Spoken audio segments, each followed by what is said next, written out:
पहले यशवंत जी आपकी टिप्पणी चाहता हूं। ये जो नया एक विमर्श शुरू हुआ है, नई चर्चा छिड़ी है कि क्या कांग्रेस अब उस तरह की ताकत के रूप में भर रही है जिसमें वो कांग्रेस का विकल्प बन जाएगी, कांग्रेस को रिप्लेस कर देगी। देखिए, राजनीति संभावनाओं का खेल है, संभावनाओं से कोई इनकार नहीं कर सकता। लेकिन जैसे आम आदमी पार्टी को भी पंजाब में अपने आप को एस्टैब्लिश करने में लगभग 7-8 साल का समय लगा। मैं 7-8 साल इसलिए कह रहा हूं क्योंकि लोग 2014 में जो उनके 4 लोकसभा सीटें गिनी, उससे आप जोड़ते हैं। मैं उससे भी 1 साल पहले ले जाता हूं। 2013 में इंडिया टुडे के लिए हमने जब सर्वे किया था, उसमें कवर इशू था आप पॉजिटिव के नाम से, और उस समय आम आदमी पार्टी सत्ता के किसी उसमें आई भी नहीं थी। और उस ऑल इंडिया सर्वे में हमने ये पाया था कि दिल्ली से भी ज्यादा ट्रैक्शन पंजाब में है आम आदमी पार्टी का। और दरअसल जब 2014 में उनके 4 लोकसभा सांसद जीत के आए, तब पहली बार आम आदमी पार्टी को खुद इन लोगों को भी महसूस हुआ कि अरे पंजाब में अपने को इतना कुछ मिल सकता है। लेकिन उस जगह से लेके आज सत्ता में आने तक के सफर में भी उनको दरअसल 7-8 साल लगे। अकाली और कांग्रेस दोनों की साइड से दी हुई निहायत घटिया सरकारें मिली, और उसके ऊपर एक अदद सांसद चेहरा जो 2 बार लोकसभा जीता, लोकप्रिय चेहरा जिसे आप कहें, वहां पर उसके साथ में मिलके लगा, तब जाकर के ये कवायद यहां तक पहुंची।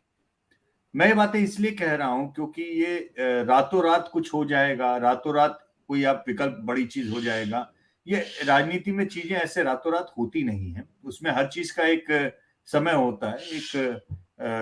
एक जिसे अंग्रेजी भाई, बच्चा भी पैदा होता है तो 9 महीने में पैदा होता है, 9 दिन में पैदा नहीं किया जा सकता। जो प्रोसेस है मुकेश जी, प्रोसेस लगेगी। हाँ, ये जरूर है कि उस प्रोसेस की दिशा में उन्होंने अपनी गति बहुत तेज कर दी है, और उनको पंजाब जीतने से बहुत बड़ा एक आधार मिलेगा ये प्रूव करने के लिए कि देखिए, हमारा भी एक मॉडल है, दिल्ली मॉडल ऑफ गवर्नेंस जिसकी हम बात करते हैं।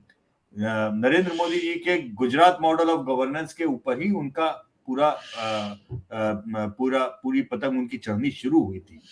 और आज इतना जरूर मैं आपको बता सकता हूं कि हिमाचल प्रदेश में चुनाव होने वाले हैं, इसका असर पड़ेगा। गुजरात में चुनाव होने वाले हैं, पंजाब अगर नहीं भी जीतती तो भी मुझे कोई आश्चर्य नहीं होगा बताने में आपको कि करीब करीब 10% तक का ट्रैक्शन आम आदमी पार्टी को गुजरात में मिल सकता है। लेकिन 5%, 10%, 15% का ये ट्रैक्शन गेन कर लेने से आप 2024 में नेशनल अल्टरनेटिव नहीं बन जाएंगे। आज गोवा में कांग्रेस चुनाव हार गई, तब भी कांग्रेस का वोट आम आदमी पार्टी के वोट से 5-6 गुना ज्यादा है। आज कांग्रेस उत्तराखंड में चुनाव हार गई, तब भी कांग्रेस का वोट आम आदमी पार्टी के उत्तराखंड के वोटों से मल्टीपल टाइम्स हायर है। और मैं फॉर अ चेंज एक्चुअली बहुत कांग्रेस के लिए, जिसे कहते हैं कि उनकी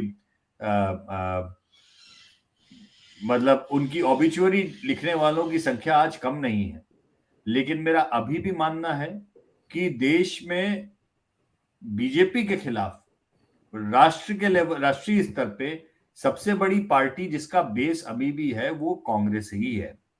और भले ही कांग्रेस की सेंट्रल लीडरशिप उसके लिए लायबिलिटी हो, उसकी रीजनल लीडरशिप अभी भी उसके पास में एसेट्स हैं, और उन एसेट्स के साथ में कांग्रेस चुनाव लड़ेगी, क्योंकि लगभग 250 सीटें ऐसी हैं जहां पे बीजेपी के सामने 1-on-1 कांग्रेस ही खड़ी होगी चुनाव लड़ने के लिए। इन सभी जगहों पे आम आदमी पार्टी कह लीजिए, या आम आदमी पार्टी की हम केवल अरविंद केजरीवाल क्यों बोले, हम ममता बनर्जी की भी हमने लगातार चर्चा की विधानसभा चुनाव जीतने के बाद में कि ममता बनर्जी को तो लोगों ने प्रधानमंत्री बनवा ही दिया था। लेकिन जितना भी ग्रोथ इनका होगा वो कांग्रेस की कीमत पे होगा, ये बात सच है। लेकिन इससे हम इनकार नहीं कर सकते कि कांग्रेस अभी भी पैन इंडिया बेसिस पे सबसे बड़ी पार्टी है, और कोई भी अगर कल के दिन कोई व्यवस्थित सही तरीके से एंटी बीजेपी फ्रंट पूरा बनेगा या बनने की कोशिश होगी बिना कांग्रेस के, वो संभव आज की तारीख में नहीं दिख रही है। लेकिन आम आदमी पार्टी का ग्राफ बढ़ेगा, और अगर वो इसी तरीके से बढ़ाते गए तो 5-10 साल में पैन इंडिया लेवल पे भी वो 7-8 जितने राज्यों में अपना ग्राफ बढ़ाते जाएंगे उनका और भी ज्यादा असर बढ़ेगा। लेकिन फिलहाल 24 के लिए ये मुझे होता हुआ तुरंत नहीं दिख रहा है कि 24 में ऐसा कोई चमत्कार हो जाएगा, रातों रात वो नहीं होने वाला है।